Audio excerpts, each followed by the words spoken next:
দর্শক, একটা শিরোনাম পড়ি। মন্দির সংস্কারে বাধা দিতে বিজিবি ভারতে প্রবেশ করেনি। বিএসএফ বিএসএফই এখন বলছে যে বিজিবি মন্দির সংস্কারে বাধা দিতে ভারতে প্রবেশ করেনি। এই কথা কেন বলছে? বলছে এই কারণে যে বাংলাদেশ বা বিজিবির বিরুদ্ধে মিথ্যা তথ্য, মিথ্যা প্রচারণা শুরু হয়েছে সমস্ত সীমান্ত এলাকায়, এবং এটা ভারতের যে শাসক গোষ্ঠী বিজেপি এবং বিভিন্ন ধর্মীয় উগ্র সংগঠনগুলো তারা সংঘবদ্ধভাবে এই প্রচারণাগুলো চালাচ্ছে। আসাম সীমান্তে তেমন একটি উত্তেজনাকর পরিস্থিতি তৈরি হয়েছিল।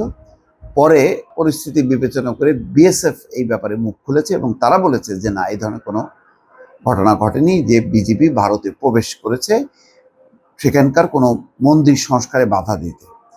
খবরটা তাহলে বুঝতেই পারছেন যে পরিস্থিতিটা কেমন, যে বাংলাদেশের ব্যাপারে কী ধরনের মিথ্যা তথ্য এবং প্রচার চালানো হচ্ছে গত বেশ কিছুদিন থেকে, গত কয়েক মাস ধরে শেখ হাসিনার পতনের পর থেকে, এবং সেটা এখন একেবারে সর্বোচ্চ পর্যায়ে উপনীত হয়েছে। আসামের সীমান্তে একটি মন্দির সংস্কারের কাজে বাধা দিতে বিজিবি সদস্যরা ভারতে প্রবেশ করেছিল বলে ভারতীয় মিডিয়াতে যে খবর প্রকাশিত হয়েছে এবং স্থানীয় স্তরে যে রটনার জেরে উত্তেজনা সৃষ্টি হয়েছিল তাকে অস্বীকার করেছে বিএসএফ। গত সপ্তাহে সিলেটের জকিগঞ্জ সীমান্তের একটি মন্দির সংস্কার কাজে বাধা দেওয়ার অভিযোগ উঠেছিল বিজিবির বিরুদ্ধে। এই নিয়ে সমাজ মাধ্যমে, অর্থাৎ সামাজিক যোগাযোগ মাধ্যমে রটনা হয়েছিল যে বিজিবি ভারতের মধ্যে প্রবেশ করেছিল এবং মন্দিরের সংস্কার কাজে বাধা দিয়েছিল। কিন্তু বিএসএফের এক ঊর্ধ্বতন কর্মকর্তা এই রটনাকে খারিজ করে জানিয়েছেন বিজিবির কোনো সদস্যের ভারতে কোনো অনুপ্রবেশের ঘটনা ঘটেনি। তিনি আরও বলেন, বিজিবি আন্তর্জাতিক সীমান্ত প্রোটোকল ভঙ্গ করার মতো কাজ করে না বলেই তাদের বিশ্বাস।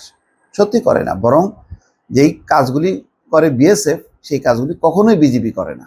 বিএসএফ এর পক্ষ থেকে বলা হয়েছে সীমান্তের কাছে থাকা একটি মন্দির সংস্কারের জন্য পর্দা টাঙানো হয়েছিল, সেটি নিয়ে বিজিবি তাদের উদ্বেগ জানিয়েছিল।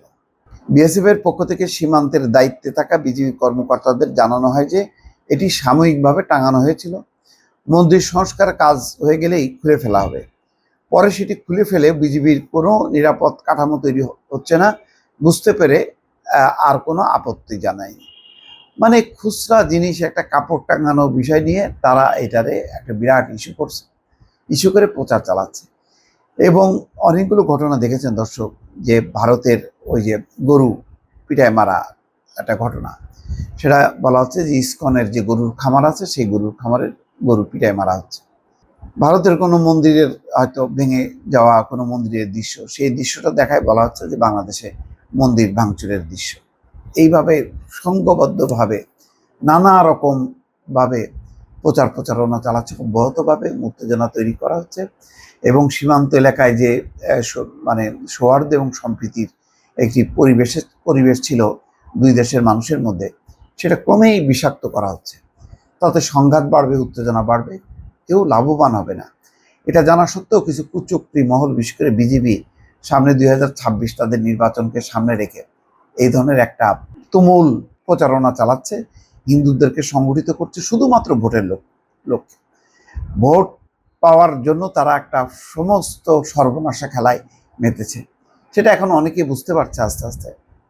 শেষ পর্যন্ত অপপ্রচারটা হয়তো বুমেরাং হবে, কিন্তু ক্ষতি হয়ে যাচ্ছে, এর মধ্যে মানুষের মধ্যে একটা দাগ দগদগে ঘা হয়ে যাচ্ছে। এটি যা ক্ষতি হচ্ছে। দর্শক, ভালো থাকবেন।